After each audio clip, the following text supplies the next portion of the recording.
પ્રવર્તમાન તંગદિલીની સ્થિતિને પગલે આરોગ્ય મંત્રી શ્રી ઋષિકેશ પટેલે વિડીયો કોન્ફરન્સ દ્વારા રાજ્યના તમામ જિલ્લાઓમાં આરોગ્ય વ્યવસ્થાઓની સર્વગ્રાહી સમીક્ષા કરી હતી। આરોગ્ય મંત્રી શ્રી ઋષિકેશ પટેલે ભારત પાકિસ્તાન વચ્ચે સર્જાયેલ તંગદિલીની પ્રવર્તમાન પરિસ્થિતિમાં સરહદી રાજ્ય તરીકે ગુજરાતમાં આરોગ્ય સેવા અને સુવિધાઓ સંકલન સતર્કતા અને સજ્જતાની સર્વગ્રાહી સમીક્ષા ગાંધીનગર ખાતે વિડીયો કોન્ફરન્સના માધ્યમથી કરી હતી।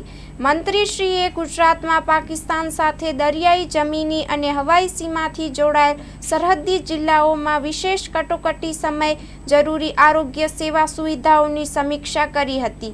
આ તમામ જિલ્લાઓમાં દવાના જથ્થા, બેડની, આઈસીયુની સુવિધાઓ, બ્લડની જરૂરિયાતો સંદર્ભે આગોતરી વ્યવસ્થાની તમામ વિગતો મેળવીને જરૂરી સૂચનાઓ આપી છે।